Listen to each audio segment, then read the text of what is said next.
बंधु एवं श्रद्धाशील बाहर आपके सम्मुख श्री भगवती सूत्र की चर्चा चल रही है। उसमें राजा उदयन का प्रसंग हमारे सामने। बंधुओं, एक राजा की चर्चा इतिहास में हो, इतिहास की पुस्तक में हो, समझ आती, लेकिन धर्म शास्त्र में एक राजा की चर्चा करें तो सोचना होगा। बंधुओं, यही है बात समझने की। यह एक राजा की चर्चा नहीं है, पितु एक महान चरित्र की चर्चा। एक राजा होकर और वह व्यक्ति महान चरित्रशील हो, धार्मिक हो, वह न्याय और नीतिवान हो, तो ये बात इतिहास की नहीं रह जाती, धर्म और धर्म शास्त्र की हो जाती। बंधुओं, आप पूछेंगे राजा उदयन की ऐसी क्या खास बात थी, क्या विशेषता थी? बंधुओं, पहले मैं आपको एक राजा की बात बताता हूं। नीति में कहा, सुहृद बंधु स्वामी शरणमुपकारी वर गुरु पिता माता भ्राता जगति पुरुषो यह स नृपति। राजा कौन होता है? जो सबका भाई। लोग केवल एक शब्द कह देते हैं, मां जाया, पर राजा की बात नीति शास्त्र में कही, जो सबका भाई है। कोई भी व्यक्ति अपनी पीड़ा को लेकर उसके पास जा सकता है और वो कह सकता है, मेरा ये कष्ट है, और वो सबके सुनता है। इसीलिए कहा, सुहृद बंधु, वह सबका मित्र है, सबका भाई है, और सबको शरण देने वाला है, सब पर उपकार करने वाला है। अंतिम बातें, वो पिता है, वो माँ है, वो भाई है, जगत के सब पुरुषों का वह अपना है। ऐसा जो व्यक्ति है वह नृप राजा होगा। अब ये जो इतने गुण बताए गए, ये एक साधारण आदमी में तो नहीं हो सकते, जो हर किसी का अपना हो, सबका अपना हो। और अगर एक राजा में है तो अवश्य वह राजा महान है, वो राजा नहीं, अपितु जो मानवीय गुण हैं उनसे वो युक्त है। महान कवि तुलसीदास ने राजा की बात को लेकर कहा, जासु राज प्रिय प्रजा दुखारी। बंधुओं बहनों, क्या बात कही तुलसीदास ने। जासु राज प्रिय प्रजा दुखारी। जिस राजा के राज में उसकी प्रजा दुखी होती है, सो नृप अवसी नरक अधिकारी, वो नरक में जाने वाला होता। जिसकी प्रजा दुखी हो, फिर उसने राज ही क्या किया, फिर उसने प्रजा का ख्याल ही क्या रखा, जिसकी प्रजा दुखी हो। कहते हैं कि रोम में अकाल पड़ा था, लोगों में हाहाकार मची थी। लोग इकट्ठे होकर राज दरबार के सामने गए और राजा से कहा, हमारा अन्न का प्रबंध करो। तो राजा ने सुना, क्या बात है? बोले, खाने के लिए अन्न नहीं है। तो क्या बोला, बिस्कुट खा लो। आप कहोगे राजा था, पागल था, क्या था? और ये बात इतिहास में बड़ी प्रसिद्ध है। उसने कहा कि रोटी नहीं है, कोई बात नहीं, बिस्कुट खा लो। बंधुओं, ऐसे राजा राजा नहीं होते। राजा तो वह है जिसके अंदर इतना अधिक प्रजा के प्रति प्रेम भाव है, जो प्रजा के दुख को दुख समझता। एक राजा कहीं यात्रा पर था, रानी भी साथ थी और अधिकारी भी साथ थे। कहीं किसी जगह है, एक गांव के बाहर डेरा डाला। अब राजा था, बड़ा लश्कर था, वहां डेरा डाला। बहुत लोग थे, काम में लग गए, भोजन बनाने में, कुछ करने में। भोजन में कुछ देर हो गई।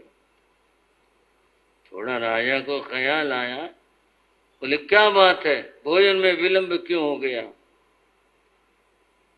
रसोइये ने हाथ जोड़ के कहा, स्वामिन क्या बताएं, बाकी तो सब ठीक था, वो नमक लाना भूल गए, इसलिए देर हो गई।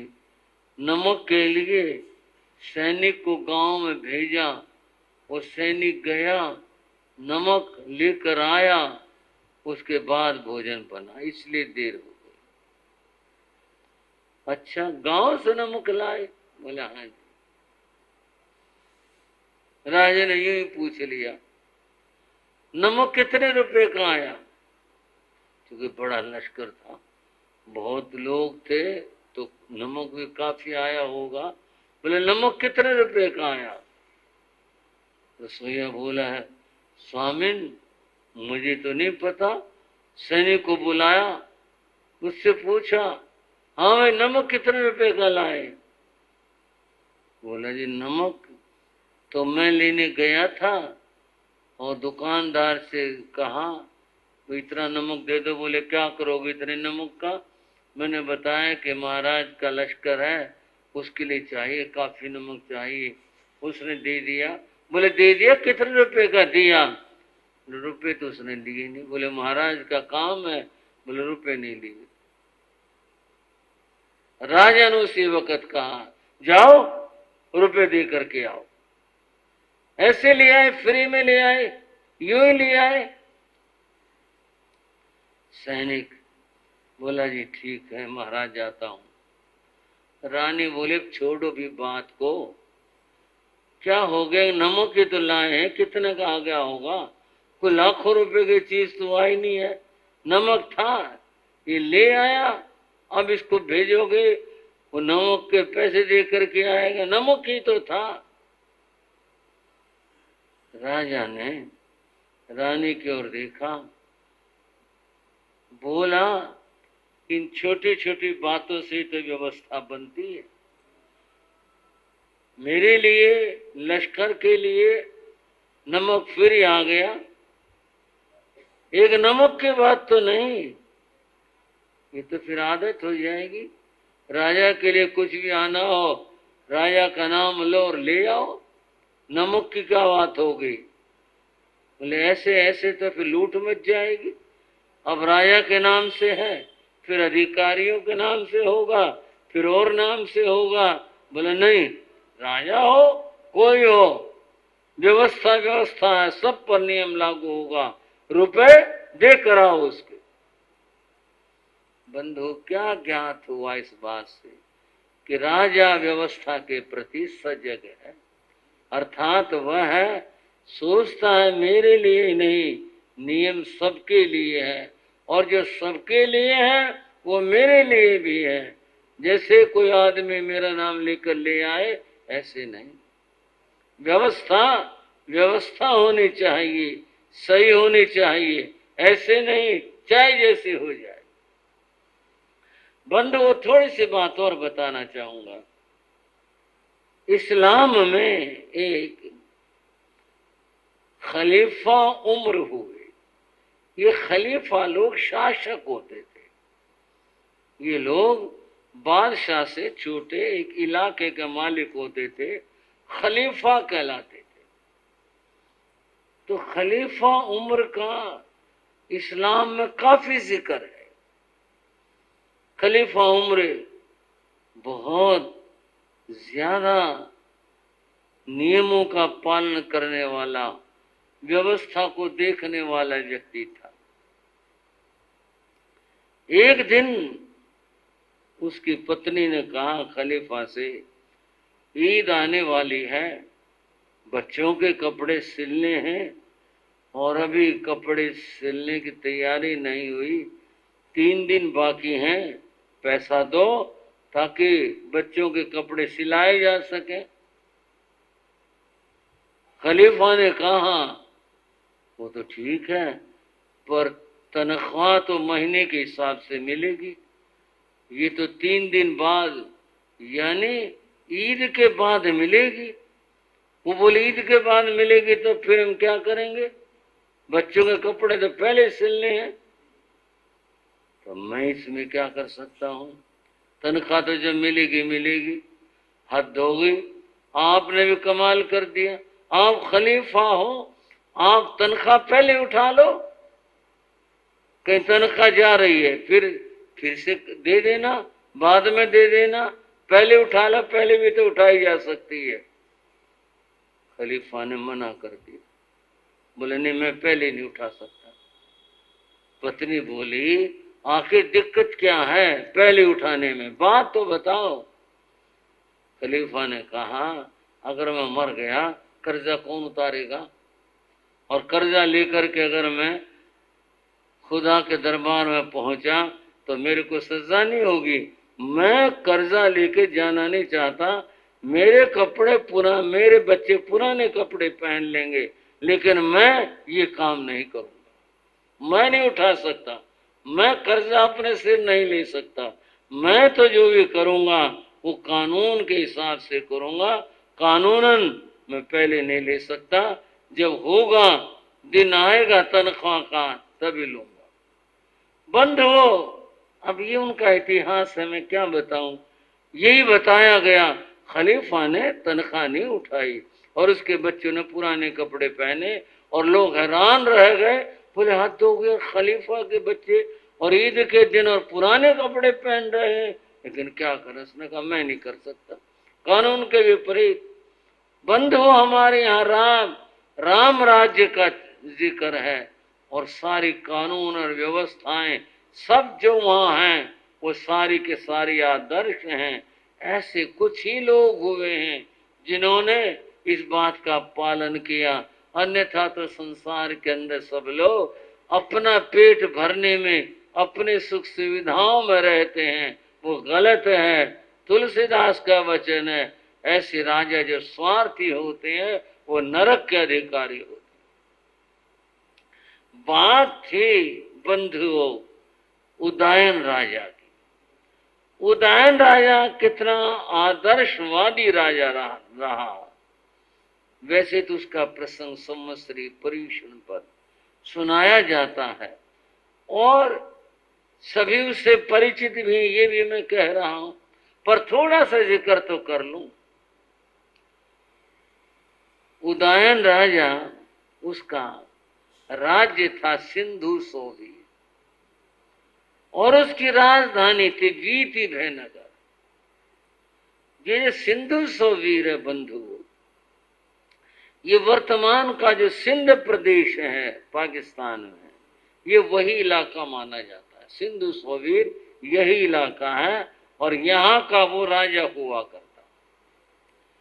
उसके पड़ोस में एक दूसरा राज्य लगता था अवंतिका। वहां का जो राजा था वो चंड प्रद्योत था। चंड प्रद्योत में और राजा उदयन में बहुत अंतर था। वो धार्मिक था, सिद्धांतवादी था और वह स्वार्थी था और अत्यंत नियमों के विपरीत चलने वाला, स्वार्थ को पूरा करने वाला था। राजा उदयन के पास कुछ चीजें थी। एक था अनलगिरी हाथी। वो हाथी बहुत अच्छा था। आजकल तो बंदूकारों का जमाना है, पर वो जमाना हाथी और घोड़ों का जमाना होता था। और अच्छे बुरे की बात यह है कि प्रशिक्षित कौन है। हाथियों को इतना पढ़ाया जाता था, इतना प्रशिक्षित किया जाता था कि वो अपने स्वामी का बहुत ख्याल रखते थे। अनलगिरी हाथी, सेचानक हाथी, ये कुछ इतिहास में हाथियों के जिक्र हैं।